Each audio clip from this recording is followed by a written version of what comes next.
Habitz here, aka TBH, and I'm here to talk to you about Mandy. What is Mandy? You're a special one, Mandy. I, too, am a special one. Let us be so very special together.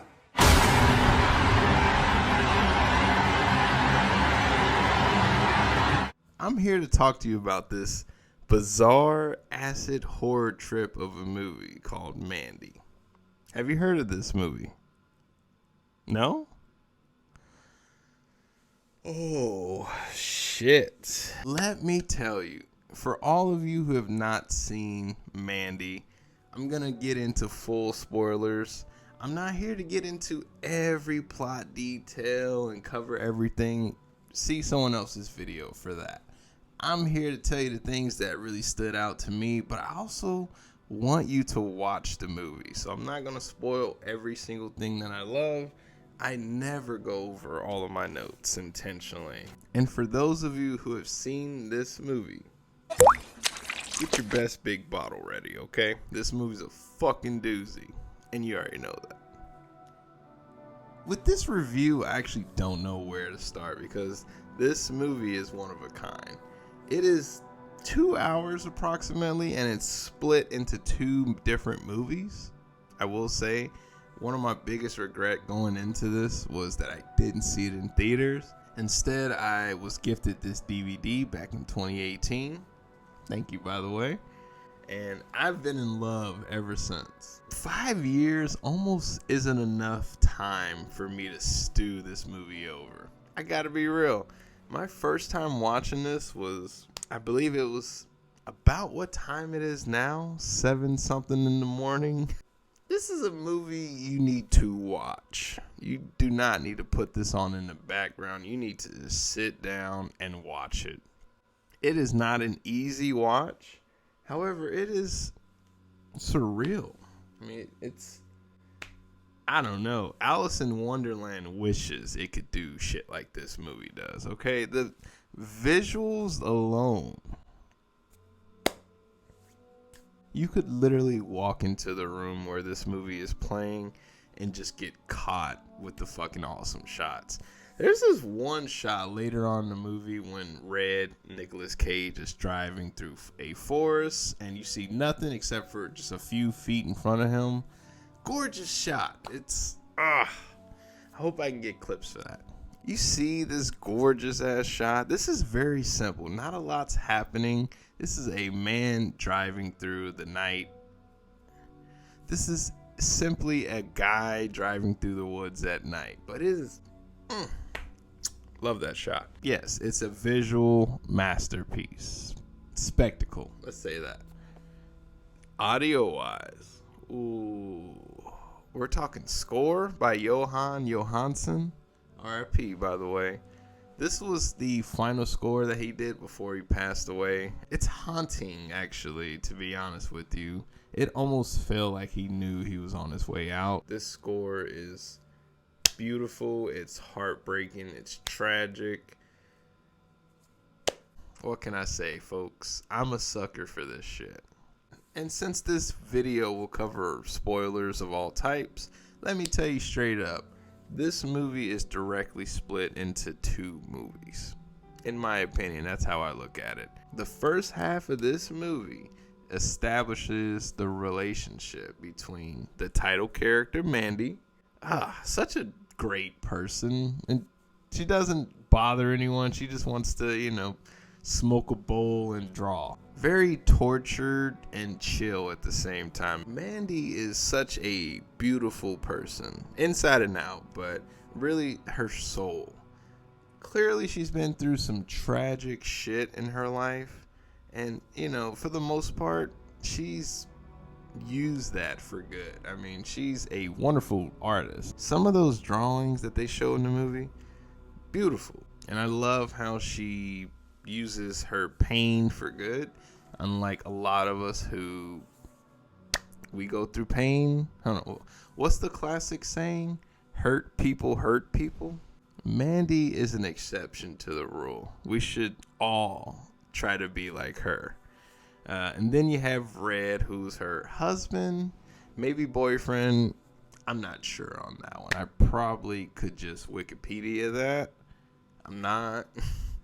It doesn't matter. He could be her brother. I don't care. Okay. That would make the bed arrangement a little weird.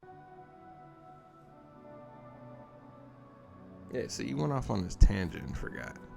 Mandy gets killed before we even reach the halfway point of the movie. If you're like me and you caught wind of the trailer over 5 years ago, they kind of tell you in the trailer what happens. This is very clearly set up to be a revenge flick. So it's all the more tragic when you have, about 45 minutes or so dedicated to this relationship right here. This goals, by the way. Get you one like that, okay? I gotta say, the chemistry between these two, it's very subtle. It's not a overtly sexual relationship. We don't see him.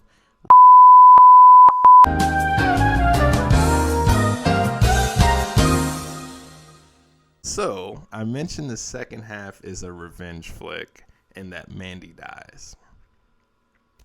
How does she die? Oof.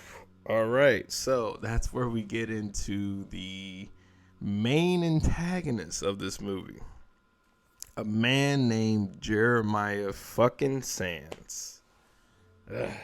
This dude is pathetic, and he terrifies the shit out of me. Okay, there's people like this in real life, and because he's realistic, he's just a cult leader who's batshit insane. That could be your next door neighbor. He's any guy. He could be right on the other side of this wall. That's what scares me. The Conjuring and, demonic forces. I just don't really believe in that sort of deal. So it doesn't scare me. It entertains me. But realistic psychos like Jeremiah Sands, those are ones that take it away from me. Currently speaking, I have him at number 6 or 7 of my most feared villains list, which I'm thinking about doing a video on. He's in the top 10 for sure, just because of how sadistic and self-driven he is. He's full of ego. He's his own biggest fan to the fucking fullest power. Simply put, there's no room in this world for people like Jeremiah Sands. Now, Jeremiah Sands isn't enough to make it a cult. He has followers. About 5 or so approximately. I know there's Sister Lucy, Brother Swan. They all travel around in this fucking creepy van. Oof. This is the scene where we're introduced to Jeremiah Sands. The score, the cinematography, everything about this shit is just check this movie out, okay? I don't know if I've said that in this video already, but check it out. Anyway, so we established that we have a cult, and then the cult hires someone else. They hire a third party called the Black Skulls. Now, this is where the movie kind of gets a little blurry. They're often referred to as demonic bikers, but they're also mentioned. But it's also referred to that they were just human bikers that went insane. I didn't get a clear answer. Some people think they're an otherworldly force. Some people just say, no, they're batshit crazy. I like that aspect. The fact that we don't really know, unless I'm wrong, and let me know in the comments. These motherfuckers are insane, okay? They look like the Cenobites from Hellraiser mixed in with Mad Max? Yeah, I shit you not. The design is next level. Very simple. It's just a bunch of leather and spikes.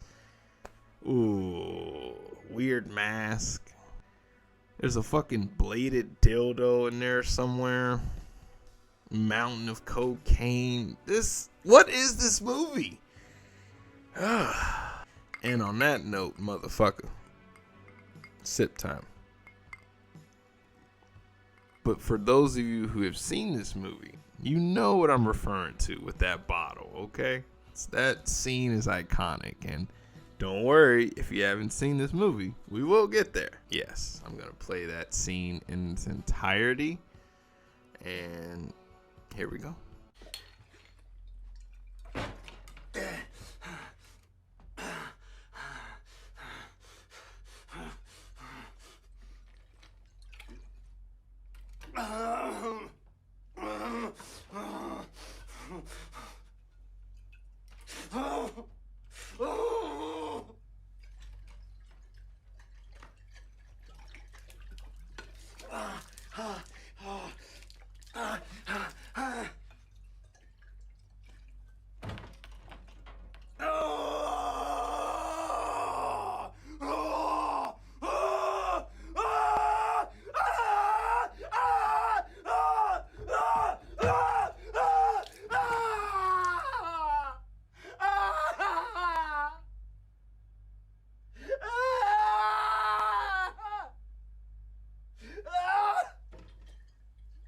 Oh yeah, I love that scene. It's beautiful, it's heartbreaking, but it's also hilarious. I gotta be honest. The reason it's hilarious is because the man is shotgunning a bottle of liquor as he's in his tighty whitey screaming in a bathroom. Sorry. Now you get into the details of why he's doing this in the first place. That's where it gets really tragic. I don't know how to tell you this, y'all. Mandy gets burned alive. Mandy insults our soft-ass cult leader, Sands, and then he has her burned alive in a sleeping bag. Yeah, it's pretty fucked up. But because of this, Red, a former alcoholic, finds his hidden stash, a big ass fucking bottle of, I believe it's vodka, I'm not sure. And Red must have knew a day like this would come because this motherfucker had it hidden in his bathroom. So what you gonna do with that, man? I'm going hunting. So what you hunting? It's crazy evil. Alrighty, so we're at the point now where I just need to dive into some pros and cons. Classic Bad Habits video format style. I'm just gonna tell you shit I like, shit I don't like. If I'm being honest though, I found myself enthralled in this movie. I watched it. You probably know where I'm going with this when it comes to the review, but I ain't gonna tell you just yet. I wrote down that I was struggling to come up with cons, and at this point I'm about 20 or so minutes in. I'm not having a lot of issues with the movie. As someone who's seen this movie a lot, I wrote down struggling so far, unnecessary nudity. Much later on, LOL. That's just me trying to find something wrong. My second con was when Red comes home in the very beginning, he scares Mandy. Why'd you leave the door open, Mandy? Maybe close it. You won't get scared. And you know what? That leads right into this next con. There's a little bit of a dialogue between Mandy and one of the cult workers who's sort of, sussing her out while she's working at a store. She lets it be known that she lives in the woods. And get this, near Crystal Lake. Yeah, why are you telling strangers, shady strangers, where you live? It's bad enough that she knows where you work. That's enough. Why the fuck are you basically telling her, yeah, we live here, here's the address, and oh yeah, door's open. So shit like that's unnatural. I'm gonna con it. That's just the way it is. My next con is also tied to those previous two. It's beautiful. This home that they have in the woods, it is gorgeous. I would love something like that. It's like a cabin version of like the Bruce Wayne home in the recent Snyder movies. Yeah, no, I find it fucking stupid when people have these open glass layouts where you can see everything. I don't like it. Bruce Wayne, I get it because he's privatized, he's sealed the fuck off. But no, No. Not only would I not have an open glass layout like this, I would lock my doors also. It's naive as shit to have a bedroom like this, okay? This is where you sleep at night and other things, you know what I mean? Maybe a little privacy is wise. That way people can't just scope you out and know what to do. Frustrating. I'm still fanboying out though, don't get it twisted. Another con. This is really sad, and I hate to even go over this, but after Mandy is killed, Red picks up what's left of her skull, and it's burnt to ash, of course. She was burning upside down, head first into a fire. My con is, how is that even in the shape of her head at that point?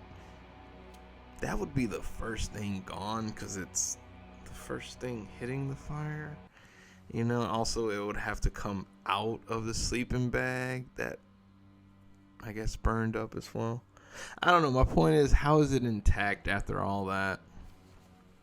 It wouldn't be. It simply wouldn't be.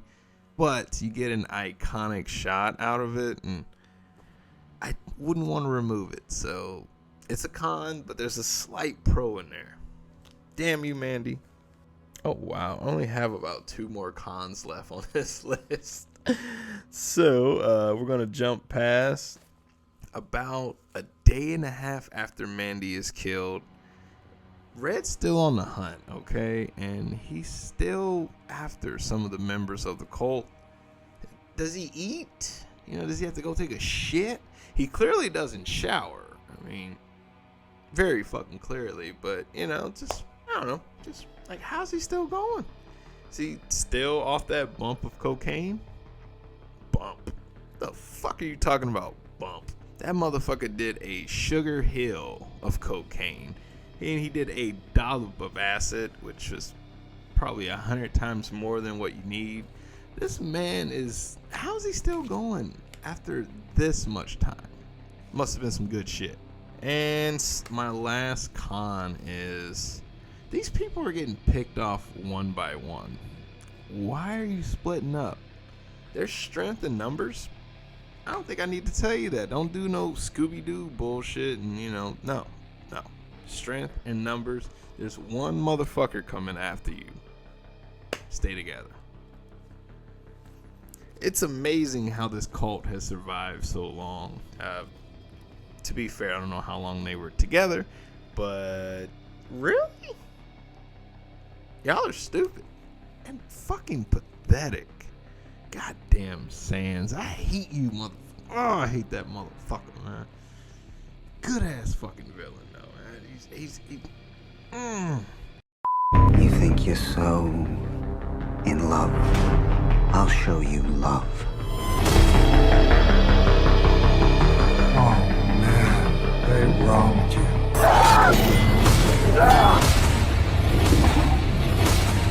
You exude the cosmic darkness. And for the last part of the video, we'll just sort of fanboy out a little bit. I'm just going to get into the pros now, baby.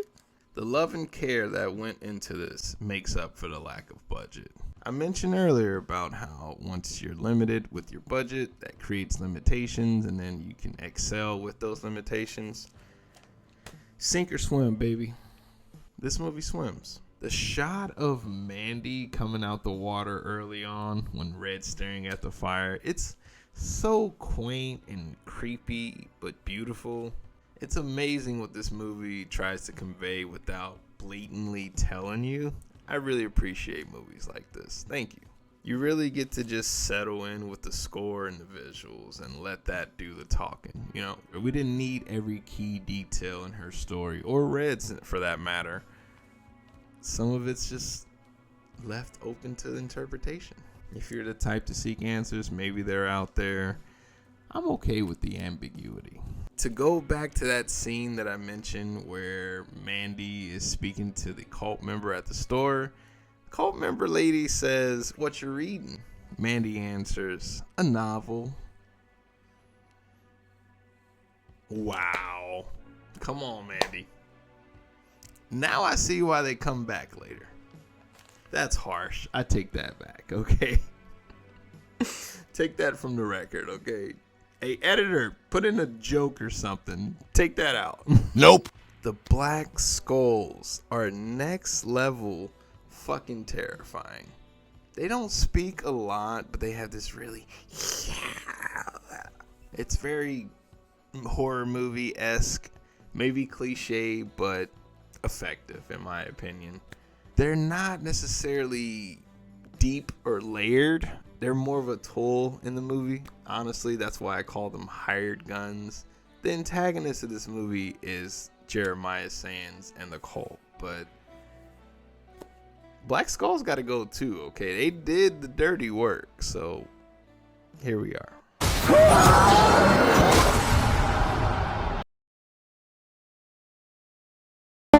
Oh man, so this cult, like I said, they're fucked up. Once they actually get hands on Mandy, they drug her and then they sting her with this unnecessarily huge wasp, cartoonishly huge. They do that, and then Jeremiah Sands has to do his indoctrination, I guess. I don't know what exactly you want to call that, but it's essentially his one-man show where he tries to convert you. His intentions with Mandy are just, it's uncomfortable to talk about. I gotta be honest. But in his vanity, she laughs at him. She's not sold, long story short, and Sands fucking hates it. Hence why he has her killed. But I want to get into not necessarily the grossest part of that scene, the part that I don't want to talk about. Find out for yourself. During Jeremiah Sands' epic close-up, he does not blink once during the speech. But the really creepy part is that they sort of just shadow in and overlay Mandy's face over it. Oh my god. I was still trying to wrap my mind around it after a couple times of seeing this movie. Shit like that is what keeps me up at night. It's not the boogeyman, it's not demonic forces, it's simple but effective things like that. I don't know. I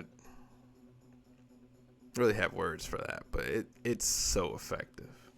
Like Bill Duke's character, who shows up for about 5 minutes, there's another character, the manufacturer of the LSD that the Black Skulls are obsessed over. He shows up for about 5 minutes. One look at this guy, who I've seen in a bunch of movies, always usually plays a creepy guy. He does that well. He's in Doom, Barbarian. Red walks into his, I don't know, laboratory, if you will, and the guy is talking. Red doesn't say a single word, but it's almost like they're communicating via telepathy. Everyone's on that shit, okay? Look at their goddamn pupils. What the fuck? I mean, even goddamn Sister Lucy looks like she's on that shit. So after Mandy is killed, Red has to deal with that. I already mentioned the liquor scene. Before we even get to the liquor scene, Cheddar Goblin. Cheddar Goblin. What can I say about this goddamn clip? It's all of like 10-15 seconds in the movie, and it's immediately after a tragic moment. This movie has a bunch of levity that's sort of just, you know, pushed in there. Cheddar Goblin is a prime example. Great scene. I want more Cheddar Goblin, okay? Put that shit in everything. The animated scenes just lock me in a trance. At some point, Red gets captured by the Black Skulls, and I believe when he wakes up, one hand is cuffed to a radiator or something, and the other is staked to the ground. For those of you conspiracy theorists out there who believe Nicolas Cage is a fucking vampire, and I'm not talking Dracula vampire, I'm talking about Nicolas Cage, the actor, is a vampire. I'm willing to believe this isn't the first time Nicolas Cage has been staked.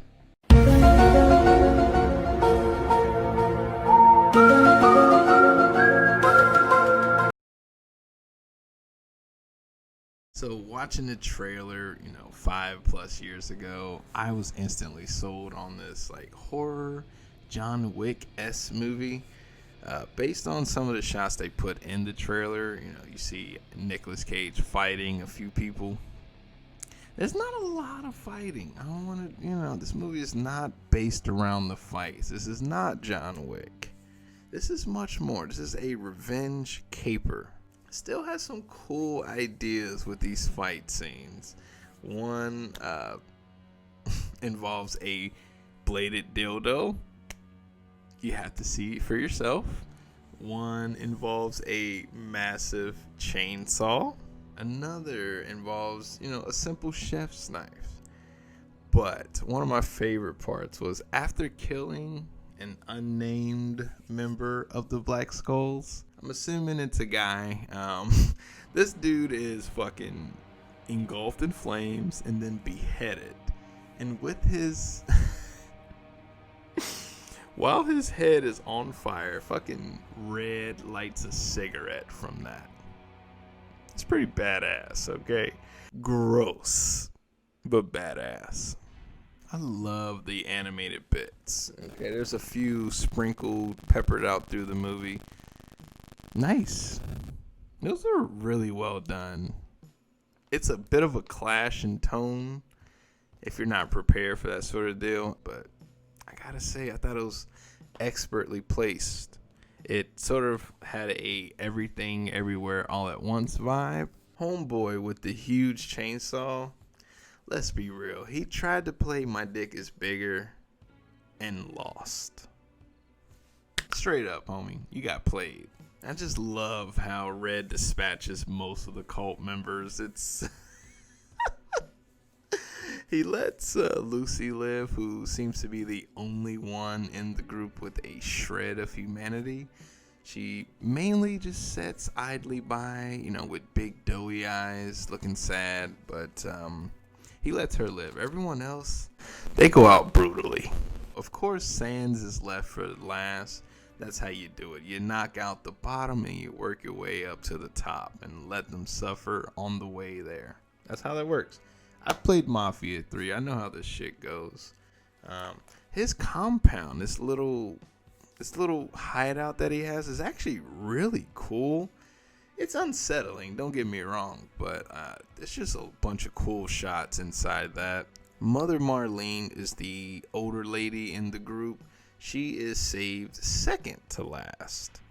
Let me just tell you right now, she offers every part of herself, okay?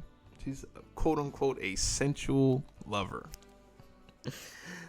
Hearing this reminded me of Max from Mission Impossible 1. Now, different crowd, different, demographics and all that, I understand, but I did a video on Mission Impossible. The main villain gets to the end and offers her body, long story short. Whole point of this tangent is it just reminded me of that, but I thought that was pathetic. I mean, Mother Marlene offers sex, but Red, he just wants some head. Our feared leader, Jeremiah, also offers his body. I'm your god now. This makes me want to burn this motherfucker down. Come on, Boogie, let's burn this motherfucker down! Come on, Boogie, let's burn this motherfucker down! See, I told you, that compound has some cool shots. Even when it's up in fucking flames, it's cool as fuck. At the end of this movie, after everyone's been killed and Mandy's been avenged, after all of the children of the New Dawn are killed, the Black Skulls, after all that, you're left with Red. We don't even know where the fuck he is.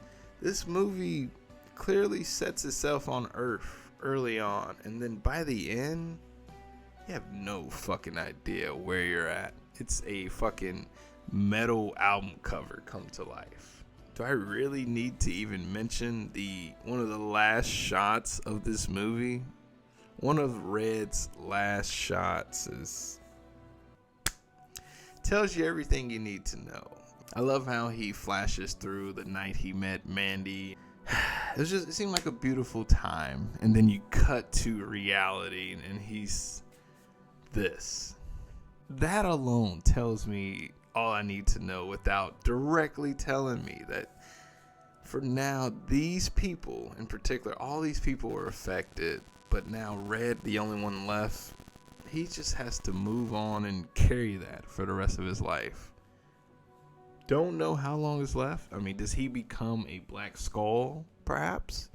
Maybe that's how they all turn out, because, I mean, he only had a dollop of that acid and lost it. So I love the ambiguity at the end. We don't know where he's going. We don't know what he's going to do next. He's broken. And I don't even know if he knows how broken he is at that point. So, yeah. Very powerful movie. I want to say bittersweet, but it's more bitter in a good way for a movie. It's very engaging, but it's not an easy watch. I love this movie. Clearly, I mean, I have a copy of it. Even though I didn't buy that copy, the rating is very simple. Add it to the collection. This is a great fucking movie. It's not easy to watch, and I can't recommend it to a lot of people.